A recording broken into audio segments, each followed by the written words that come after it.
നിങ്ങളുടെ favourite shows ഇനി ഒരിക്കലും മിസ്സാവില്ല. ഇപ്പോൾ C5 കാണും നിങ്ങളുടെ ഫേവറേറ്റ് ഷോസ് തികച്ചും സൗജന്യമായി.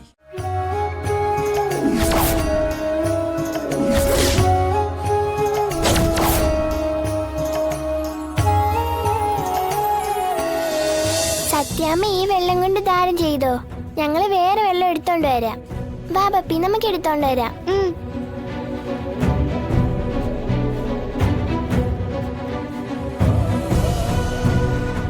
ഇതുവരെ ഞാനൊരു മൂഢലോകത്തായിരുന്നു ഭഗവാനെ.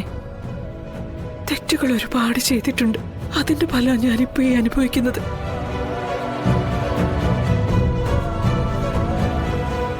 പക്ഷെ അത് എന്റെ മോനെ കുരുതി കൊടുക്കുന്ന രീതിയിലാവരുത്.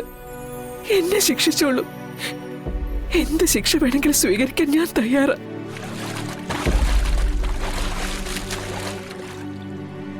എല്ലാ സങ്കടങ്ങളെ ഏറ്റുപറഞ്ഞ് മാപ്പ് ചോദിക്കുന്ന ഈ ഉള്ളവളോട് കരുണ കാണിക്കണം. എന്റെ മകൻ വിഷ്ണു നിരപരാധിയ. അവനൊരു ഉറുമ്പിനെ പോലെ നോവിക്കാത്തവന്. എന്നെ കൈവിടരുത്. എന്റെ മോനെ കൈവിടരുത്.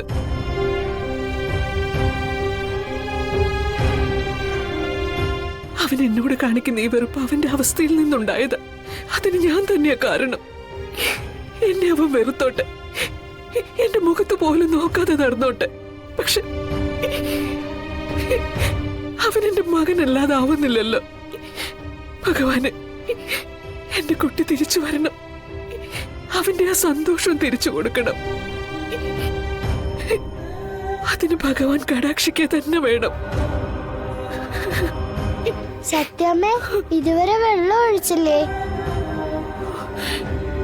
ഇത് നിർത്താതെ ഓം നമ ശിവായ എന്ന് പറഞ്ഞുകൊണ്ട് ഭഗവാന്റെ നെറുകയിൽ ഒഴിക്കണം. ഭഗവാന്റെ നെറുക നടക്കുമ്പോ നമ്മുടെ പ്രശ്നങ്ങൾ കുറയുമെന്നാ പറയുന്നേ. ഭഗവാന്, ഈ കുട്ടികളുടെ തിരിച്ചറിവ് പോലും നീ എനിക്ക് തന്നില്ലല്ലോ.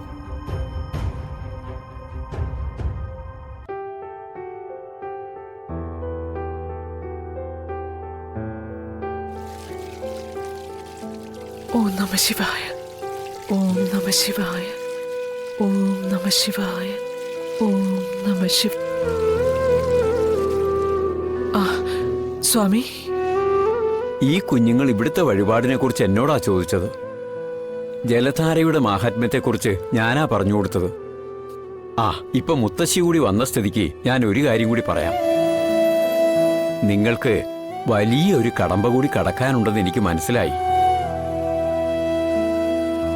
അത് എന്താണെന്ന് ഞാൻ ചോദിക്കുന്നില്ല. പക്ഷേ ആ കടമ്പ കടക്കാൻ ഇത് മാത്രം പോരാ.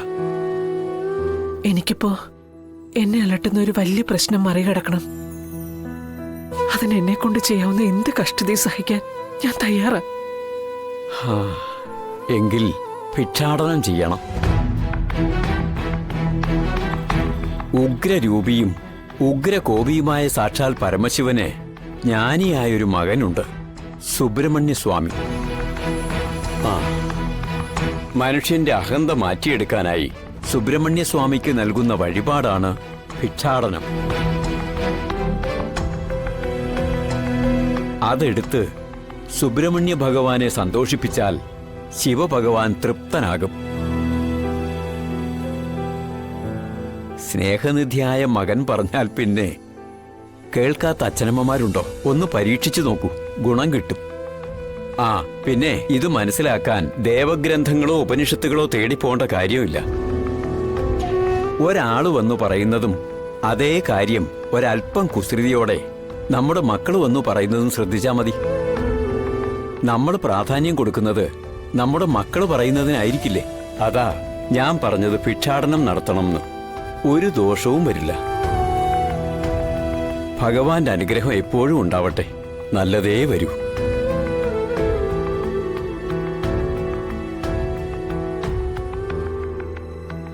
ഭിക്ഷാടനമെങ്കിൽ ഭിക്ഷാടനം. എന്റെ മകന് വേണ്ടി ഞാൻ ആദ്യം ചെയ്യും. എന്ത് ചെയ്താലും വേണ്ടില്ല, എന്റെ മകൻ ഈ കേസിൽ നിന്ന് ഒഴിവായി കിട്ടണം.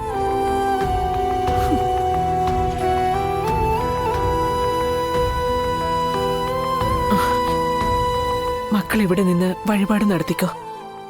സത്യമ്മ മറ്റൊരു വഴിപാട് നടത്തിയിട്ട് വരാം. ശരി. ആ.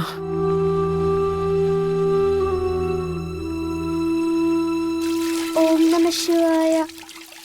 ഓം നമ ശിവായ.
തൂക്കുകയറങ്ങി തൂക്കുകയറ്. അമ്മ കനിഞ്ഞ് നൽകിയ മരണമാണെന്ന് മനസ്സിനെ പഠിപ്പിച്ച് ഞാൻ അനുസരണയോടെ ആ തൂക്കുമരത്തെ അങ്ങ് സ്വീകരിച്ചോളാം. ഇതെനിക്ക് ഈശ്വരൻ അറിഞ്ഞു തന്ന ശിക്ഷയാ. എന്റെ മകന് വേണ്ടി ഞാൻ എടുക്കുന്ന ഭിക്ഷ. ഈ 1 രൂപയ്ക്ക് 1 കോടിയുടെ വിലയുണ്ട്.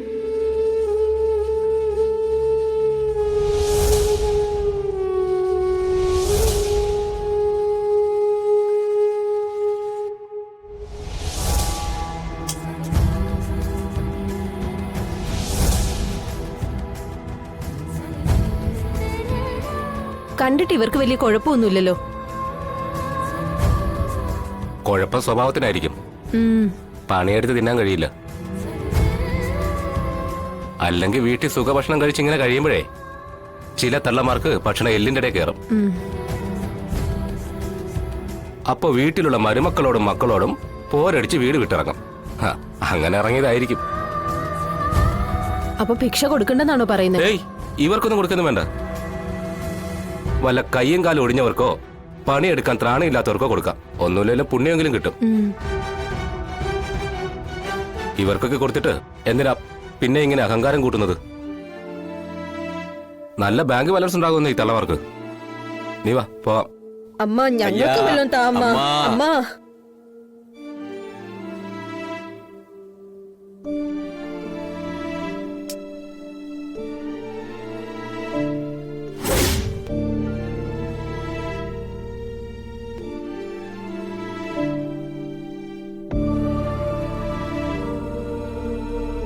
വസുമതി എന്നെ കണ്ട തീർന്നു. ഡൗൺലോഡ് ചെയ്യൂ C5 ആപ്പ്. കാണൂ എല്ലാ എപ്പിസോഡുകളും സൗജന്യമായി.